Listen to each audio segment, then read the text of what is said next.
तो देखिए, शिवलिंग पर ऐसा कौन सा आप पत्ता चढ़ाएं जिससे आपके परिवार से कलेश भी दूर हो जाएंगे और आपका वैवाहिक जीवन हमेशा के लिए सुखी रहेगा। कौन सा है वो पत्ता, वो भी हम जानते हैं। पंडित जी, देखिए, मुझे लगता है सबके लिए महत्वपूर्ण है, क्योंकि हर कोई चाहता है उनके जीवन में सुख रहे, समृद्धि रहे। देखिए, ऐसा है, सब लोग चाहते तो हैं कि जीवन में सुख रहे, समृद्धि रहे, लेकिन 20% लोग जो हैं ऐसे हैं जो अपने प्रारब्ध का भोग रहे हैं और दुख उठा रहे हैं। व्यक्तिगत लोगों से जब संपर्क होता है तो पता लगता है 80% ऐसे लोग हैं जो अपने दुख को निमंत्रण लिख करके भेजते हैं, अपने दरिद्रता को निमंत्रण लिख कर भेजते हैं कि हे दरिद्र देव, आइए आप मेरे ऊपर सवार हो जाइए, हे विपत्तियां आप आइए मुझे जकड़ लीजिए। आपको आश्चर्य लग रहा होगा, लेकिन मैं सच कह रहा हूं, आश्चर्य की बात नहीं है। सट्टा खेलेंगे,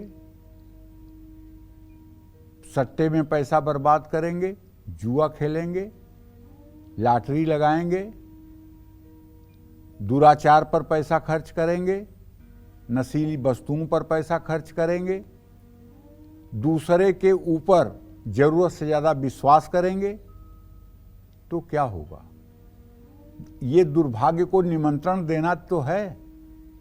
तो कम से कम कुछ तो आपके अंदर जीवन शास्त्र होना चाहिए कि किसका कितना विश्वास करना चाहिए, कब कौन सी बात करनी चाहिए, कौन सा काम हमें करना चाहिए, कौन सा काम हमें नहीं करना चाहिए। ये सब भी तो आपके मौलिक गुण हैं।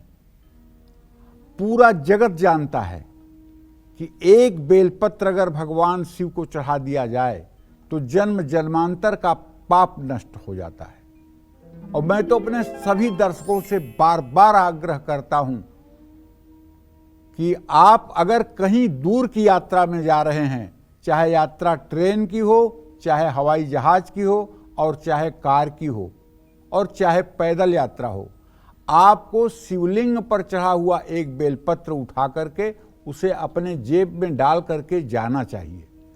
और जब आप यात्रा से सकुशल वापस आ जाएं तो उस बेलपत्र को आपको किसी जल में प्रवाहित करना चाहिए।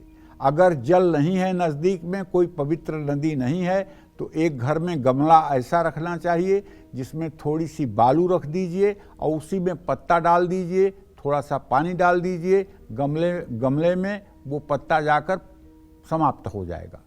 तो अगर बेलपत्र का एक पत्ता आपके साथ रहेगा, मैं गारंटी के साथ कहता हूं ये कवच कुंडल का काम करेगा। कोई भी दुर्घटना, किसी भी प्रकार का आपको शारीरिक कष्ट स्पर्श नहीं कर सकता है। ये बेलपत्र का कलयुग में चमत्कार है, इसमें कोई संदेह नहीं है। बेलपत्र का त्रिकोण आकार भगवान शिव के तीनों नेत्रों का प्रतिनिधित्व करता है। इसका त्रिकोण आकार भोलेनाथ के त्रिशूल का भी प्रतिनिधित्व करता है। पति पत्नी जोड़े में अगर हर सोमवार को शिवलिंग पर बेलपत्र अर्पित करें, एक बेलपत्र अर्पित करें, दूसरा जल अर्पित करें, तो वैवाहिक जीवन में कभी कलेश हो ही नहीं सकता है।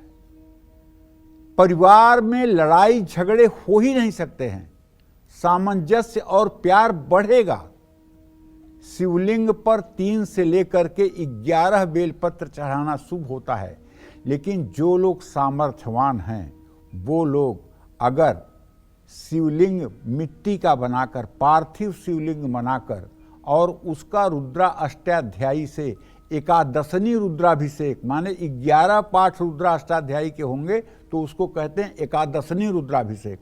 वो रुद्राभिषेक करा करके उसके बाद बेल के 1000 पत्ते, 3 पत्ते वाले, उस पर चंदन का इत्र छिड़क करके, और एक एक नाम से शिव जी के जो सहस्र नाम हैं, उन एक एक नामों से बिल्वपत्र शिवलिंग पर अर्पित किया जाए, और आपकी धर्मपत्नी जल की धारा गिराते रहें शिवलिंग पर।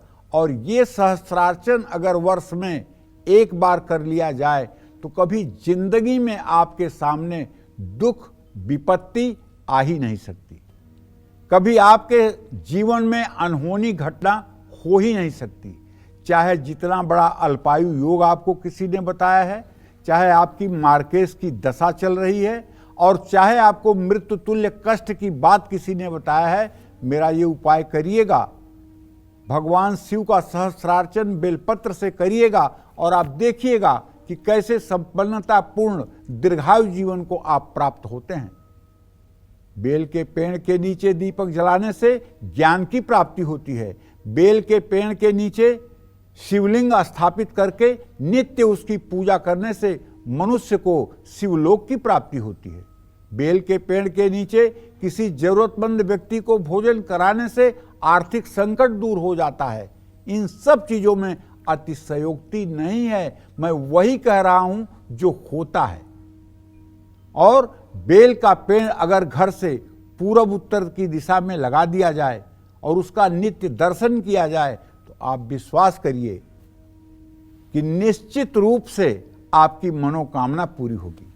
बेल के पेड़ के 5 चीज लेकर के, बेल के पत्ते, बेल की छाल, बेल की जड़, बेल का गुदा और बेल का फूल, ये 5 चीजें अगर मिल जाएं और इनको आप अपने घर में संग्रहित करके रख लें और नित्य हवन करने में ये 5 सामानों में से थोड़ा सा सामान लेकर इसमें काला तिल, घी और चीनी मिलाकर अगर 108 आहुति आप महालक्ष्मी के मंत्रों से हवन करना शुरू कर दें, ओम श्रीम ह्रीम क्लीम ऐं कमलवासिन्यै स्वाहा, 108 आहुति केवल हवन सुबह शाम करना शुरू कर दें तो 1 वर्ष के अंदर दरिद्र से दरिद्र व्यक्ति भी जगदम्बा की कृपा का प्रसाद पा जाता है और उसका भी जीवन सम्मानजनक हो जाता है। जय मां विंध्यवासिनी।